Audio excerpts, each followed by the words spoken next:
Welcome to Manny's TV Talk, where we will talk about all of our favorite reality TV shows and news surrounding them.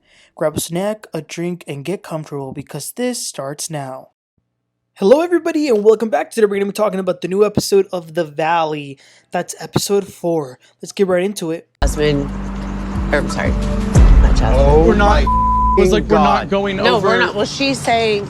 Forget. Are you? No, I'm sorry. That's it. You don't have to accept it. It's okay. I just want you. We pick up at this disastrous dinner party. People are screaming, "Shut the F up, racist, get out, goodbye." As we all know, Kristen said that people were saying that Michelle was racist. Kristen says that Zach told her, but no one seems to be listening to her. She keeps apologizing to Jesse and Michelle. She says to them, "You know me. I'm sorry that I said it. I've done nothing but protect you, Michelle." Oh. Jesse says that Kristen needs to grow up because she does the same thing and expects different results. They need to change, especially if they want to have a kid. Jax does kind of get in the middle of that everybody is kind of ganging up on Kristen. Kristen then says, "How dare y'all bring this racist ish up too?" And everyone is like, "Are you kidding me? You brought it up." So that was crazy. Luke also sort of corroborates that he heard the word racist coming from the phone when Kristen was talking to Janet. But this is what gets me tripped up personally. So Kristen and Luke decided to get up and leave. Michelle, the accused racist, gets up and screams, "Suck it up, sit down, say you're sorry, and say that no one said that to you." And Kristen says, "So should I pretend that I made this up?" And Michelle screams, "Yes." Huh? I'm sorry, what? Listen, I understand that Michelle doesn't want to be called a racist, but if Kristen is so adamant that Zach said it, then maybe he did. Maybe Michelle needs to be mad at Zach and Janet, not Kristen. So this was chaos. Kristen then goes outside with Zach and she says to him, "I am so beyond disappointed in you. I don't even know you. I am not a liar." He says, "Well, you've taken zero responsibility. I'm agreeing, though, that I did say things about her on camera, so I do take that responsibility." He says, "I am to blame partly." But the crazy thing is that this conversation is is happening outside. So that's and Zach says to Kristen that they or her should be actually coming for Janet, not him. What? This just shows that Zach is messy, and I believe Kristen 100% that someone said it. Janet walks outside too, and she says that she needs some time to process all this, but this was, wow, crazy. The next day, we see the couples. Jax and Brittany are at home with the baby and Brittany's mom. The little boy is 2 years old, but he's not really talking a lot. I had a cousin like that too, but they bring in a speech therapist to help him. Brittany also says something to Jax in the effect of, "Well, when are you gonna take me on a date?" Or like, when are we gonna have a date night?" Looks like they're not having a lot of personal time. Anyway, the speech therapist comes and they bring up in their confessional that it is hurtful if, seeing that if their baby is not doing things as fast as most kids should at those ages, like talking. And like I said, one of my cousins had that, and my aunt at the time was like so scared. So I totally get what they are feeling in that moment. The next scene is Jesse and Michelle. So apparently Kristen sent Michelle a message after the dinner saying, "I just want you to know that your secrets are safe with me. Don't worry, I do not retaliate by exposing people." But if there is one good thing that came out of all this mess, is that it gave Jesse and Michelle something to talk about. And Jesse even jokes that it turned him on to see Michelle get up and scream at her. And they laughed about it and they were getting along for a second. So maybe you should thank Kristen, Michelle. The next scene is Jason and Janet. They're making homemade burgers. They're a cute couple, but one of the things they're talking about is that Janet keeps going back to Kristen when she kept saying to Michelle, "I am protecting you." She wants to know, what does she mean by that? Also, Janet is going to plan a gala event. It's called Be the Match. It's about donating stem cells. The actual man of the gala, his name is Jared, who Kristen is friends with as well. So she will be there, but Janet says that she wants her away as far as possible. Speaking of which, We see Kristen and Luke at the apartment. She's trying to figure out what she's going to wear. She lets him know that they will sit with the people they actually like. Now, this is interesting. Kristen and Mezzy Sack have made up after the dinner, so they're cool now. But apparently they both agreed that Janet is the puppet master and that she is to blame for all of this. Luke tells Kristen that she just needs to calm down, be free, not get worked up about this. And Kristen says that she's actually been to therapy twice this week over this group of people. Then the guys hang out and they bring their children, so it's like a daddy date with Jax, Jesse, and Danny. They got into a minivan, and I thought this was so cool. They didn't go to just any little park. They went to the county fair. It was huge. It was fun. The little kids definitely had fun looking at all the different rides and the food and the animals and everything. The guys are also talking about some stuff, so Jax says that he can't help Kristen anymore. At this point, she's too crazy, and she needs to get a reef from whatever therapist she's going to. Jesse says that it's still horrible with his wife. He says that at this point he can't even compliment her on her body if it looks good.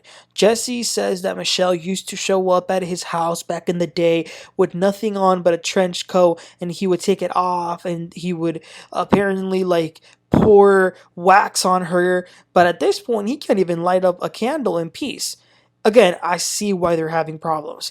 And Jack says that he too hasn't been getting it in with Brittany as much as they would want to after having the kid. Danny seems to be the only one who's chilling. He even suggests that they should find out what their love language is. Moving along, Kristen and Luke go out. And y'all, they walked past Sir. And I actually thought they were going to go in to stop to eat there, but they didn't. They just went to the one that was next to it. So they're there, they're ordering. They might just be dating for a little bit, but they look so compatible. I don't know. But when Luke talks about starting a family, where would they live? Kristen says that she wants to be in California. That's what's best for her. That's what she knows. He's not too thrilled about that. As we know, he's not from there. He's from Colorado. Kristen also says that she is so grateful. She's been realizing how grateful she is for Nia having her as a friend. And we see Danny and Miss USA, Nia, they're at their house with all the little children, and Danny is actually going to help Luke because Luke reached out to him asking if he could help him do like a little special date night type of thing for Kristen. So he had reached out and he has a bucket of roses that he's going to be using for that. And it was so funny because he gave the little boy a rose petal and the little kid just starts eating it. That was hilarious. And it's good that they're not like those OCD parents. Not only does Danny go to help, but so does Brittany. So it was the two of them, and they decorated the entire apartment before Luke and Kristen got back from their restaurant date.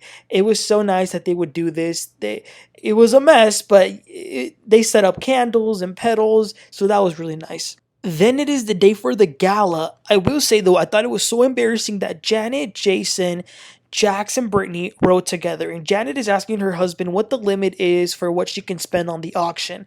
And then Jax starts to tell Brittany, don't spend too much. We have to pay for this. We have to pay for that. Jax, that looks so bad, man. Have these conversations in private. Anyway, everyone starts to arrive, and oh my, Jesse looked like a hot mess. What the hell is this suit jacket? And what is up with his hair? I thought he had a weird headband. The way it just goes up, it's horrible. He looked weird. But Michelle did look good. When Kristen got there, Luke didn't go with her, but it was really awkward. They didn't sit down in the tables. The group is split up. Zach, though, sat with Michelle. And he apologizes to her. But again, this is so weird. She's not mad at him for talking about her because technically he didn't put it out in the universe. Again, I get that, but Kristen wouldn't have put it out in the universe if they hadn't told it to her in the first place. I can't get over that. Janet also asks Michelle how her and Jesse met, and apparently the first day that they ever met, they hooked up. So it's basically a booty call, and she's basically still in the world's longest booty call. That's horrible. Then the gala was able to get $307,000 in donations and the auction, all that. So that was a success. Then when it's over, Zach kind of wants to be the mediator, so he grabs Kristen, Michelle, and Jesse so that they can go out and talk. It was really awkward. Kristen was just standing there, but then she kind of tries to lean in for a hug, but she just says to Michelle, I love you. I'm sorry I repeated it. And Michelle says, but why do you keep saying that you repeated it? And Kristen says, because I did with Jasmine and Janet. And Jesse loses it and he walks out for a second because they don't like her that she keeps saying that she repeated it, even though she did. But then Kristen apologizes for like the thousandth time. Michelle says, I need some time and you need some help. And Kristen says, yes, I know, I've been going to a therapist. She also tells Jesse, Michelle means a lot. I'm sorry I disrespected your wife and your home. So Jesse says, is it worth it for you to keep doing this crap over and over? And Kristen says, do what? He says, to get in the middle of like all this drama and this mess. He said, she said. He does apologize to her and to Luke. Well, Luke's not there, but like he apologizes for the way he talked to both of them that day, which I'm glad he did because he was definitely out of line. But he just asks that she not put herself in the middle anymore. So she agrees, and it actually went pretty well. And that was the end of the episode. Wow, really good episode. Crazy. This racist storyline was wow. But again, just one last time. Think about it, you guys. Kristen was fired for being a racist. Do y'all really think she would want to bring that up? I don't think so. I honestly do think that it was either Janet or Zach. One of them said something to Kristen, and that's why she repeated it. But anyway, you guys, this was the end of the episode. Let me know what y'all thought. Really good stuff. This show seems to be really good. I can't wait for next week. Y'all, please don't forget to like and subscribe, and I'll catch y'all next time. Y'all have a great one. Bye.